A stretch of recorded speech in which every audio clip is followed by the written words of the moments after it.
ආදරණීය යාළුවෝ හැමෝටම යහපත පිරුණු ලස්සන දවසක් වේවා. ඉතින් ඔයාලට කොහොමද?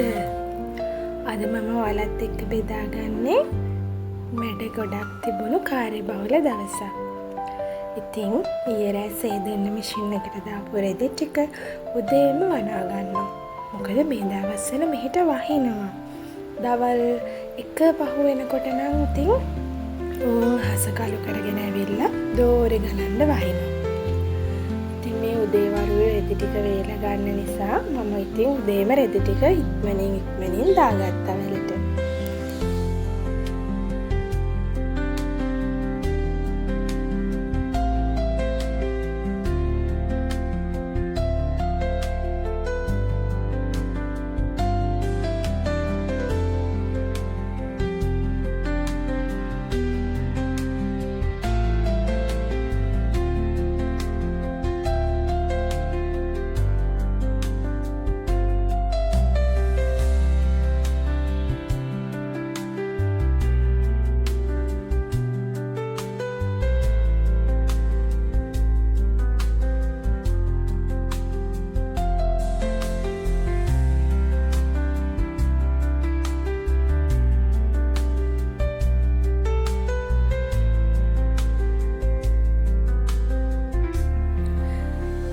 රෙදි ටිකත් වනලා ඇවිල්ලා මම ඉතින් දවල් කෑම ටික ටික් ටුක් ගාලා ලෑස්ති කරගත්තා. මොකද අද හවස තියෙනවා ලොකු වැඩක්. ඒ නිසා මම ඉතින් හුරුල්ල මාළු මිරිසට හදලා බටාන තෙම්පරාදු කරලා ඒකට මිටි කිරි දාලා බෝන්චි අලයි හදාගෙන දවල් කෑම රෙඩි කරගත්තා. ඉතින් අද හවස මම ග්‍රොසරි බඩු ටික ගේන්න යනවා. ඒ බඩු ගේන්න කලින් මම හැමදාමත් වගේම මගේ භාජන ටික සෝදාගත්තා. මොකද මාසයක්ම ඒ වල බඩු තිබුණාම චූටි ක්‍රමීන් එහෙම ඉන්න පුළුවන්. ඉතින් ඒ නිසා ඒ ටිකත් හොඳට හොදලා වේලෙන්න දාගත්තා. එතකොට දැන් බඩු ටික ගේනකොට ඒ ටිකත් වේලෙනවා. ඉතින් ওই විදිහට මම මගේ භාජන ටික සෝදාගත්තා ග්‍රොසරි බඩු ටික අස් කරගන්න.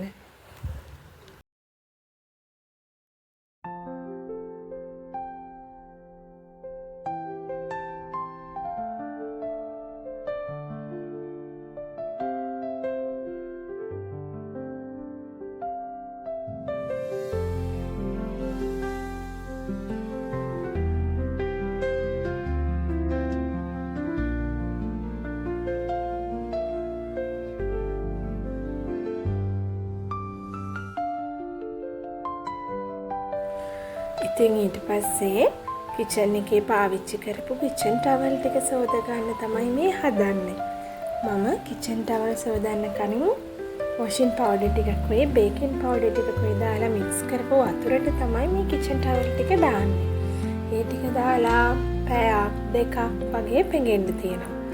ඇත්තටම මෙහෙම කරාම අර පරණ පෙනුම අඩු වෙලා හොඳින් පිරිසිදු වෙනවා අපේ කිචන් ටවල් ටික. ඔයාලත් මෙහෙම කරලා බලන්නකෝ. මමත් YouTube channel එකකින් තමයි දැක්කේ එක. ඉතින් මම මේ විදිහට කරනවා. දැන් ඉතින් මම මේ වැඩේ ඉවර වෙලා ගෙට ඇවිල්ලා grocery shopping යන්න කලින් බඩු ලිස්ට් එක ලියා ගන්න තමයි හදන්නේ. තියෙන බඩු මොනවද කියලා බලලා අඩුපාඩු ටික දැන් මම මේ ලියා ගන්නවා. ඉතින් පුතත් ඇවිල්ලා යාට ඕනේවා කියනවා. ඉතින් දැන් මම ඔය දැන් ලියා ගන්නවා. මම ග්‍රොසරි බඩු ලිස්ට් එක හදාගන්නේ වෙන් කරලා යාළුවනේ. බල්ක් විදියට ගන්නේ මොනවද කියලා. එතකොට සෝප් වර්ග, ස්ටේෂනරි, ටී බඩු වෙන් කරලා තමයි ලියාගන්නේ. ඉතින් මේ ඊයේ ගෙනාපු එළවලු ටිකක්. ඒ ටිකත් දැන් හොද ගන්න ඕනේ. ඒ ටික මේ විදියට තියලා තිබ්බා. ඊයේ වෙලාවක් තිබුණේ නැහැ ඒ ටික හොද ගන්න. දැන් ඉතින් යන්න කලින් ওই ටික හොදලා කිචන් ටවල් එකකට දාලා තමයි මම යන්නේ බඩු ගේන්න. එතකොට එනකොට ඒක වේලිලා තියෙනවා. අපු ගමන් බොක්ස් වලට දාලා ෆ්‍රිජ් එකට දාගන්න තමයි තියෙන්නේ.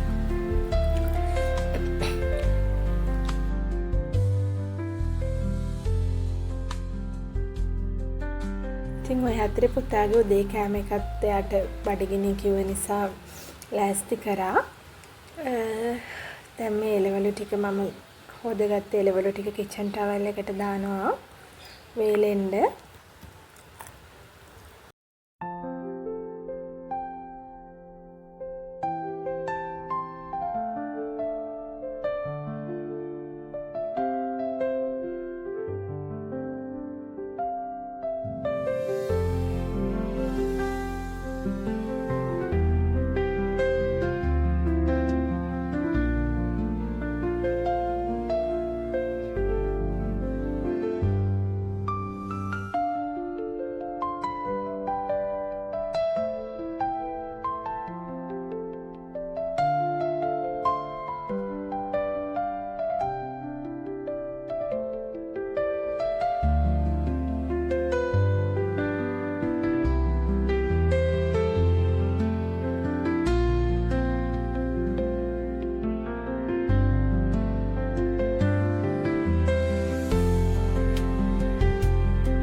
ජූස් එකකුත් හදාගත්ත යාළුවනේ. ඔයාලට මතකද අපේ ගෙදරින් ගෙන ආපු ගස්ලම්ම ගෙඩිය? ඉතින් ඒකෙන් මම ලස්සන පාටක් තියෙන රස ජූස් එකක් හදාගත්තා. ඇත්තටම මේක ගොඩාක් රසට තිබුණා. ඉතින් ඒකත් බීලා අපි දැන් යන්කො බලන්න ග්‍රොසරි බඩු ටික ගන්න. ඉතින් මම ග්‍රොසරි බඩු ගන්නේ තොග බඩු කඩේකින්. මාසෙටම එක සැරේ ගන්නවා ග්‍රොසරි බඩු ටික. තොග බඩු කඩෙන් ගන්නේ ඇත්තටම අනිත් කඩත් එක්ක බලනකොට අපිට හැම අයිටම් එකකටම වගේ ඩිස්කවුන්ට් එකක් තියෙනවා. ඉතින් මම හිතන විදිහට සිල්ලර බඩු කඩවල ඩිස්කවුන්ට් එක ඇත්තටම දෙනවා අඩුයි. මේ තොග බඩු කඩේ ස්ටේෂනරි වලට හැම දෙයකටම ඩිස්කවුන්ට් එකක් දෙනවා. ඉතින් මම වැඩි වීඩියෝ කරගත්තේ නෑ. මොකද මට ඇත්තටම ලැජ්ජා හිතුණා වීඩියෝ කරන්න. ඉතින් ඒ ටික තමයි වීඩියෝ කරගත්තේ. මම ඉතින් ආපු ගමන්ම කරන්නේ බිල් එක චෙක් කරගන්නවා. මොකද එතන ටිකක් බිසි. ඉතින් බඩු එහෙම බැරි වෙලා එන්න පුළුවන්. ඉතින් ඒ නිසා බිල් එක චෙක් කරගන්නවා. මට යාළුවනේ ওই බඩු ටිකට 2000 ගානක වගේ ඩිස්කවුන්ට් එකක් තිබුණා. මම ඉතින් මේ විදිහට බිල් එක චෙක් කරගත්තා ආපු ගමන්. ඔයාලත් පුළුවන් නම් තොග බඩු කඩේකින් බඩු ගන්න. බඩු ගන්නේ නැති අය මාසෙකට සැරයක් සතියකට සැරයක් වගේ බඩු ගන්නවා නම් ඒ වලින් ගන්නකොට ඉතින් අපිට ඇත්තට වාසි තියෙනවා. මම ඉතින් දැන් ওই ගෙනාපු බඩු ටික අස් කරගන්න හදන්නේ. මොකද එන ගමන් පුතාව ආච්චිලා ගෙදරින් බස්සගෙන ආවා. ඉතින් යාව ගේන්න යන්නත් තියෙනවා. ඒ නිසා මම ඉතින් ඉක්මනින් බඩු ටික අස් කරගන්න තමයි හදන්නේ. ඉතින් මම ඔය ගෙනාපු බඩු හාපික් එහෙමනම් ගෙදර තිබුණා. ඉතින් ලයිසෝල් එකක් තමයි මේ සැරේ ගත්තේ. හාල් එමත් ගෙනාවා. මම ඉතින් හාල් කිලෝ 30ක් වගේ යනවා. මොකද ෂැඩෝත් තියෙන නිසා. ඉතින් අනිත් බඩු ටිකක් ගෙනාවා. ඉතින් ඔය පුතාට සුකුරුත්තන් ටිකකුත් තියෙනවා. නූඩල් වර්ග එහෙම ගත්තේ නෑ. පාස්තා චීස් එහෙම මේ පුතාලගේ අප්පච්චි බඩු වගේක් දාලා තිබ්බා. ඉතින් ඒ නිසා ඒවා ගත්තේ නෑ මම මේ සැරේ. ගෙදරට ඕන අනිත් බඩු තමයි ගත්තේ. ඉතින් බලන්නකො මම ගත්ත බඩු ටික. පිටිකිරි නම් මම ගොඩක් දැන් අඩු කරලා තියෙන්නේ. පුතා නම් අපේ පිටිකිරි බොන්නේ නැහැ. මම ඉතින් පැලවත් එකක් ගත්තා. නැතුවත්ම බැරි නිසා.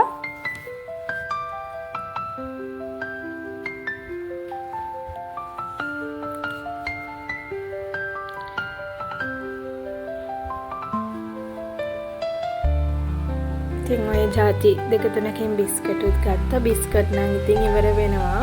පොඩි අය ඉන්න කොට ඉතින් ඒවා ඉක්මනින් ඉවර වෙනවා. ඉතින් ඒ වගේ ඒවා ඉවර වුණාම නම් ඉතින් මම ෆුඩ් සිටි එකෙන් එහෙම අරගෙන එනවා. අපේ ගෙවල් ළඟ ෆුඩ් සිටි එක තියෙනවා. මේ සෝස් එක මේ පැක් එක ගන්නකොට ඇත්තටම ලාභයි. බොටල් එක ගන්නවට වැඩිය. ඉතින් ඒ නිසා මම මේ පැක් එක තමයි සෝස් ගන්නෙ. හඳුන් කූරු එකටත් තිබුණා සාම්බ්‍රාණි එකක් ෆ්‍රී හම්බෙලා හඳුන් කූරු පැක් දෙකකට. ඉතින් මම ඒකත් ගත්තා. ගිනි පෙට්ටිත් මම බණ්ඩල් එකක් ගේනවා මාස 3කට සැරයක් වගේ. ගිනි පෙට්ටි වැඩි පාවිච්චි වෙන්නේ නැහැ. ඉතින් ඔය ටික තමයි ගත්තේ. ගම්බිරිස් ඇට ගන්නෙ මම. කුඩු ඇත්තටම කුඩු වල සැරක් නැහැ. මොනවා හරි කලවම් කරනවද බන්ද? මම ඉතින් ඇට ටිකක් ගෙනල්ලා තමයි කොටා ගන්නෙ. පොල් තෙලුත් මම කිලෝ තමයි ගන්නෙ. කිලෝ 1මාරක් ගන්නවා.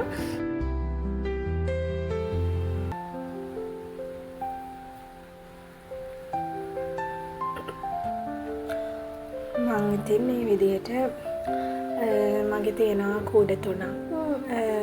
සෝප් වලට සෝප් අයිටම්, වොෂින් පවුඩර්, සබන්, එතකොට හඳුන් කූරු, ගිනි පෙට්ටි, සිග්නල්, විම්, ඒ වගේ ඒවා ටික මම මේ එක තැනකින් මේ වගේ කූඩකින් තියාගන්නවා. මොකද තාම පැන්ට්‍රි කබඩ්ස් නැහැ අපේ කිචන් එකේ. ඉතින් ඒවා නැති හින්දා මම මේ විදිහට තමයි මගේ බඩු ටික ස්ටෝ කරගන්නේ. මේ සබන් එක. එතකොට ඉතින් ලේසි සබන් සෝප් කියලා ගහලා තියෙනවනේ. එතකොට ඉතින් මට අවශ්‍ය දේ ඉක්මනට මෙතනින් ගන්න පුළුවන්. ඔක්කොම එකට දාගත්තොත් එහෙම එතනත් කාලේ නාස්ති වීමක් වෙනවා. ඉතින් මේ විදිහට මම වෙන් කරගෙන තියෙනවා. එතකොට ඉතින් ඇත්තටම පහසුයි.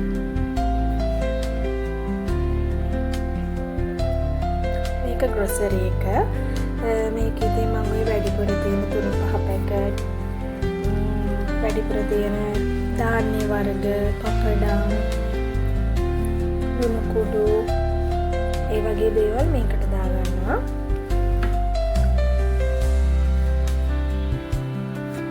සෝයා මීට්, ඒ වගේම මේකට තමයි දාගන්නේ.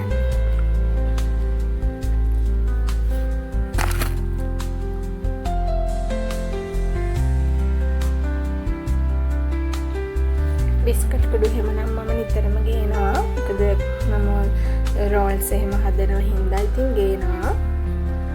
මේක ටී එක. ඉතින් මේකට කිරි පිටි, තේ කුඩු, කෝපි, බිස්කට් වර්ග එහෙම ඉතින් මම මේකට අස් කරගන්නවා. මේ තේ කුඩු එක හොඳයි. මගේ යාළුවෙක් තමයි මේක ගැන කිව්වේ. ඉතින් මම මේක ගේනවා. ඒක රසයි ඇත්තටම.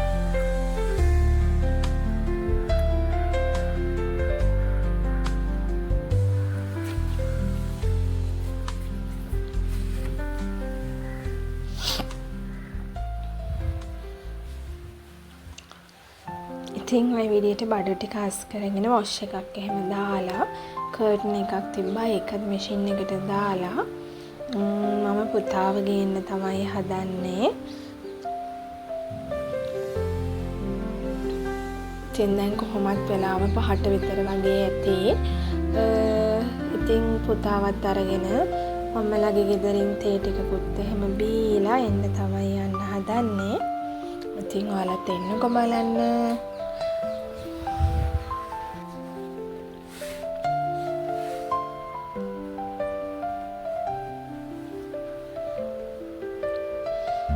ඉතින් දැන් මම මේ පුතාව ගන්නවා මේ හස්බන්ඩ්ගේ මහ ගෙදර.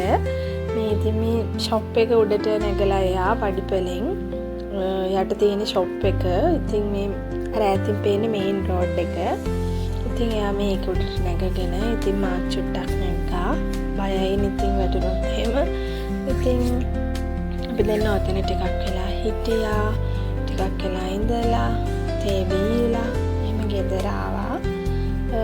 ඉතින් යාළුවනේ ඔයාලට ගොඩක් ස්තුතියි මාව බලනවට.